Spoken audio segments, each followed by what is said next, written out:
만약에 관리 규약에 정말로 그렇게 적혀 있다면 우리가 원하는 임차인을 드릴 수가 없어요. 못 모르고 인테리어까지 했다가 나중에 인테리어도 뜯어야 되는 상황이 올 수 있거든요.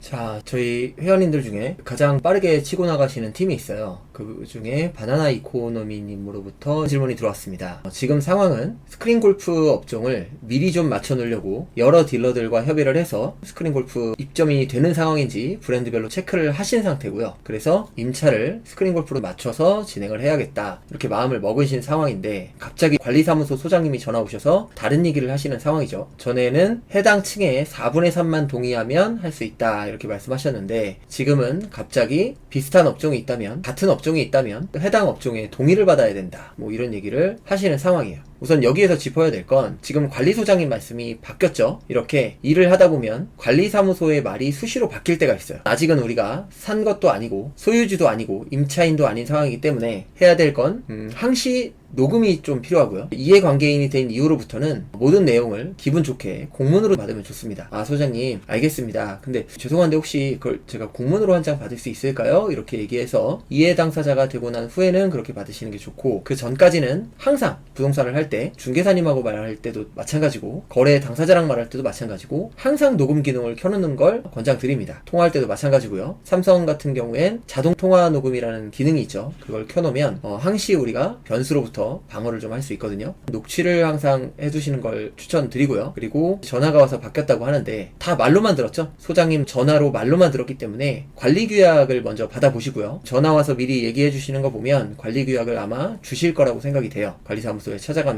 인쇄해 놓은 책자 같은 게 있습니다. 그걸 보시면 되고, 만약에 이해 당사자가 아니라서 줄 수 없다 라고 하면 해당 층에 가면 지금 약국도 2개 이상 있다고 하셨고 헬스장도 있다고 하셨습니다. 가면 편의점도 있을 테고 다양한 업종들이 있겠죠. 식당도 있을 테고, 그러면 알바생만 있는 곳 말고요. 편의점 같은 데 가면 알바생만 있을 때가 많아요. 약국 같은 데는 약사님이 보통 계시겠죠. 영양제를 몇만 원어치 사서 카운터에 올려놓으시면서 계산하기 전에 혹시 약사님이 사장님이신가요? 이렇게 여쭤보시고, 월급 받는 약사님이실 수도 있으니까 그러시면 제가 부탁이 있는데 혹시 관리사무소에 가셔서 관리규약집을 이따가 뭐 점심시간도 좋고 언제든 좋으니 하나만 좀 받아다 주실 수 있겠습니까? 제가 굉장히 필요한 상황인데 이 건물에 상가를 한 칸 사려고 하는데 사기 전에는 안 보여준다고 하는데 사고 나서는 대처가 안 되니까 미리 좀 얻고 싶은데 일반적으로는 잘 주는데 여기 관리사무소는 잘 안 주네요. 혹시 죄송한데 그거 좀 받아다 주시면 저한테 너무 감사할 것 같습니다 라고 말하면 거의 제가 생각했을 땐 뭐 100에 99는 받아다 주시거든요. 물론 바쁜 상황에서 가게를 비우고 남한테 가게를 맡기고 가서 받아다 주시는 않겠죠. 그러니까 일반적으로 화장실 가실 때든가 쉬는 시간 아무 때나 괜찮으신 시간에 한 번만 좀 받아다 주시면 감사하겠습니다, 이렇게 표현을 하면 얻으실 수 있을 테고, 규약을 소장님이 말씀하신 대로 듣지 말고 하나하나 논리적으로 읽어보세요. 자의적으로 해석하기보단 정말로 이 문장만으로 이렇게 해석되는 게 맞는지 꼼꼼히 살펴보시고 나서 제대로 된 판단을 하실 수 있을 거예요. 누구 말만 듣고 투자를 해서는 안 되겠죠. 당연히 1번 관리규약집을 면밀히 살펴보시고요. 2번 정말로 동의를 얻어야 된다고 한다면 아까 말씀하셨던 늦게 들어온 헬스장, 늦게 들어온 약국에 가서도 물어보세요. 그러면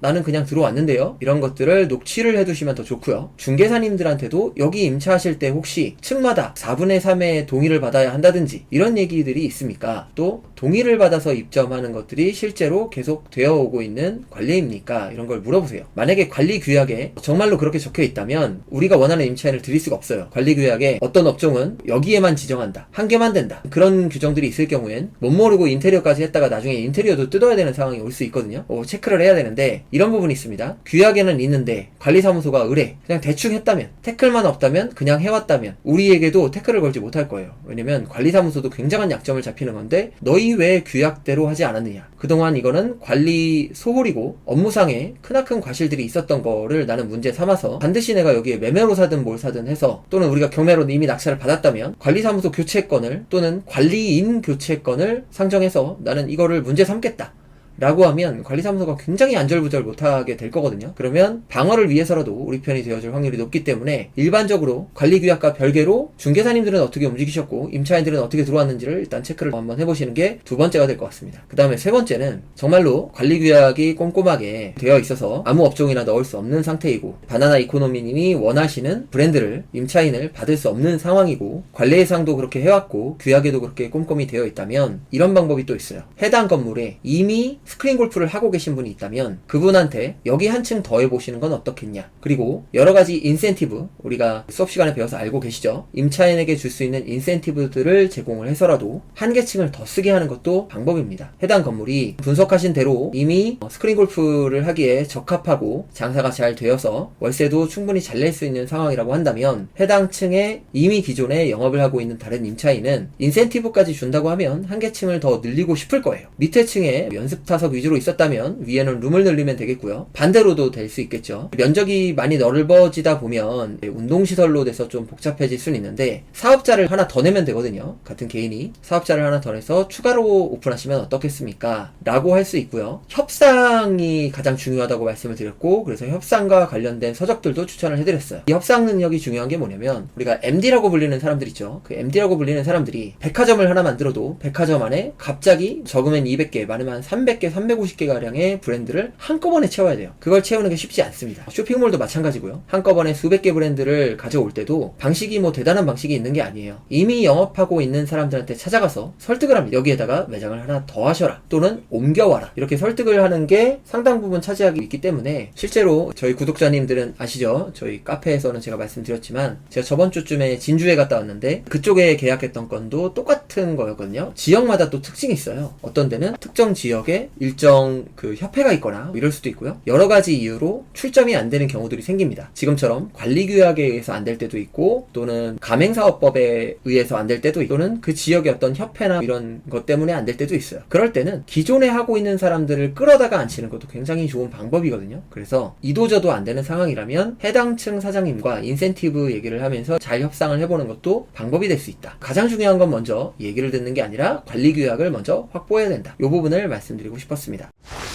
그리고 딜러들에게 저희가 하려는 물건이 경매 물건임을 이야기해도 괜찮을까요? 이렇게 말씀하셨는데, 우리가 임차를 하기 위해서 여러 이해 당사자들이 있어요. 브랜드 본사일 수도 있고요, 가맹 점주일 수도 있고요, 또는 MD일 수도 있고요, 리징팀일 수도 있고요. 비슷한 일을 해도 소속마다의 차이점이 좀 있거든요. 근데 궁극적으로 모든 사람들이 기피하는 건 물건과 이해관계자가 아닌데 알아만 보는 경우를 매우 싫어합니다. 그래서 방법이 두 개 있죠. 이해관계자가 아닌 걸 숨기고 내가 여기 소유주인데 여기 출점이 되는지 궁금해서 연락드렸습니다 라고 하면 일단 알아봐 주겠죠. 그러나 내가 같은 일을 두 번, 세 번, 네 번 반복할 때 대출 상담사도 마찬가지고요. 점포개발 팀장이라든지 MD라든지 리징팀 사람들이라든지 등등등의 사람들은 대부분 이 사람 맨날 알아만 보는 사람이구나 라고 하면 나중부터는 대충 말해줍니다. 귀찮으니까 되는 것도 안 된다고 말해주기도 하고요, 안 되는 것도 된다고 말해주기도 하고요. 보통은 전자겠죠. 안 됩니다 하면 더 이상 귀찮을 일 없으니까 그렇게 되는 경우가 많아요. 그래서 저 같은 경우에는 솔직히 말은 하되 상대방의 부담을 덜 수 있게 제가 이곳을 매입하려고 합니다. 매입하기 전에 이런 걸 해볼까 생각 중인데